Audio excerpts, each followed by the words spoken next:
नमस्कार दोस्तों, आज मैं बात करने वाला हूं कि आखिर दुबई इतना अमीर कैसे बना। यहां पर लोगों को लगता है कि ज्यादातर कमाई तेल से होती है, लेकिन ऐसा नहीं है। तेल से तो दुबई सिर्फ 1% ही कमाता है। इससे ज्यादा तो ग्लोबल टूरिज्म से आता है, जो कि 20% है। आज के वक्त में दुबई दुनिया भर के लिए आकर्षण बना हुआ है, लेकिन ऐसा हमेशा से नहीं था। एक वक्त था जब दुबई दूर दूर तक बस रेत के मैदान हुआ करते थे। ऐसे में सवाल ये है कि दुबई ने ऐसा क्या किया कि आज वह दुनिया भर में फेमस हो गया है।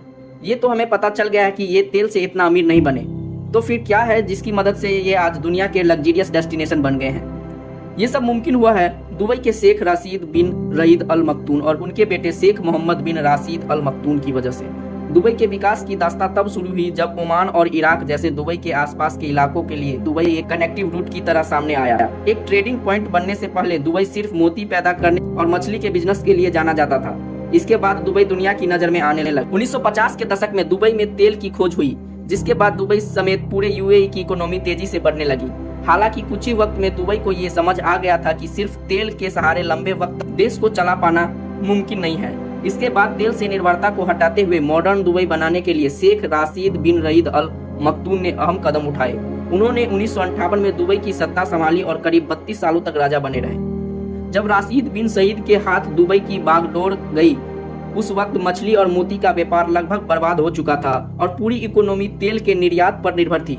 राशिद बिन सईद की एक बात को अक्सर कोट किया जाता है। उन्होंने कहा था, मेरे पिता ऊंट की सवारी करते थे, मैं मर्सिडीज चलाता हूँ। मेरा बेटा लैंड रोवर चलाता है, उसका बेटा भी लैंड रोवर चलाएगा, लेकिन उसका बेटा ऊंट की सवारी करेगा। यानी उनके कहने का ये मतलब था कि तेल का खजाना लंबे वक्त तक देश को आगे नहीं ले जा सकता। इसके बाद राशिद बिन सईद ने कमाई के दूसरे तरीके पर फोकस करना शुरू किया।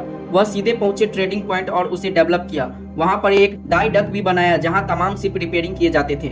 उस वक्त तक आसपास के देश में यह पहला ऐसा डक था। इसके बाद पोर्ट के आसपास के इलाकों को डेवलप और उसकी पूरे दुबई से कनेक्टिविटी का इंतजाम किया। उन्होंने 1975 कनेक्टिविटी के मकसद से अल सिंधा टनल बनाना शुरू किया, जिससे इंटरनल कनेक्टिविटी आसान हो गई। 1979 में उन्होंने दुबई में होने वाले इवेंट के लिए स्काई स्क्रैपर बनाने का फैसला किया। बता दें कि जिस बिल्डिंग की ऊंचाई 490 फुट से अधिक होती है उसे स्काई स्क्रैपर कहा जाता है। इसके बाद 39 मंजिला दुबई वर्ल्ड ट्रेड सेंटर बनाया गया, जो खूब फेमस हुआ। दुबई को अमीर बनाने का एक बड़ा क्रेडिट जाता है कमर्शियल फ्री जोन को, जिसे 1990 में बनाया गया था। बता दें कि कमर्शियल फ्री जोन उसे कहा जाता है जहां पर इंपोर्ट, री एक्सपोर्ट, मैन्युफैक्चरिंग, हैंडलिंग और गुड्स स्टोरिंग पर कोई कस्टम ड्यूटी नहीं लगाई जाती। इस तरह तमाम कंपनी के लिए यह जगह स्वर्ग जैसा हो गया। यहाँ उन्होंने अपनी मेहनत पर ढेर सारा रिटर्न मिलने लगा।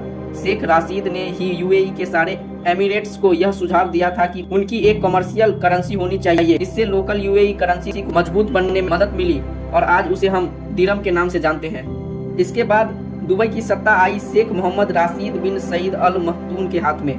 वह भी अपने पिता की तरह दूर की सोचते थे, लेकिन उन्होंने दुबई को अपने पिता से भी ज्यादा डेवलप किया। उन्होंने भी ट्रांसपोर्ट और कनेक्टिविटी को बेहतर करने की दिशा में खूब काम किया।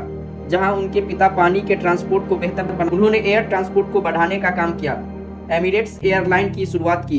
1989 में उन्होंने दुबई एयर शो की शुरुआत की, जो अब दुनिया भर में फेमस है। शेख मोहम्मद असल में दुबई को ग्लोबल टूरिस्ट डेस्टिनेशन बनाना चाहते थे। इसकी शुरुआत हुई तमाम बड़े बड़े होटल बनाने से।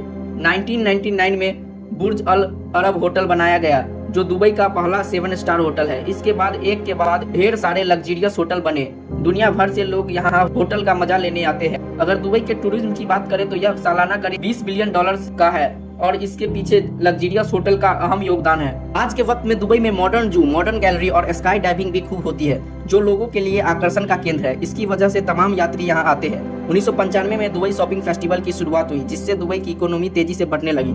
साल 1999 में उन्होंने दुबई इंटरनेट सिटी बनाना शुरू किया, जहां बिजनेस और निवेशकों को हर मदद दी जाती थी। इसके जरिए दुनिया भर से इन्वेस्टमेंट लेने की कोशिश की गई। कंपनी को बिजनेस करने में तमाम तरह की मदद दी जाती और कोशिश की जाती थी कि सिंगल विंडो क्लियरेंस हो। इजी ऑफ डूइंग बिजनेस की वजह से यहाँ तेजी से कारोबारी आने लगे, क्योंकि उन्हें बिजनेस में कोई दिक्कत नहीं होती थी। यही नहीं, दुबई ने तमाम खेलों को भी बढ़ावा दिया। घोड़े की रेस से लेकर कार रेसिंग तक, क्रिकेट ग्राउंड तक दुबई में सब कुछ है। वहाँ आर्टिफिशियल फार्म लैंड बनाया गया और मिनी फॉरेस्ट भी डेवलप किया गया। इतना ही नहीं, समुद्र के पानी को पीने योग्य बनाने के लिए भी मशीन की मदद ली गई है। दुबई में ही पाम जुमेरा भी है, जो एक मैन मेड आइलैंड है। इसे समुद्र में मिट्टी डालकर बनाया गया है। इसे इतनी क्रिएटिव तरह से बनाया गया है कि अगर हम इसे आसमान से देखें तो ये एक पेड़ की तरह लगता है। इसी सब तकनीक और वहाँ के राजा के सोच से आज दुबई ऐसा बन पाया है।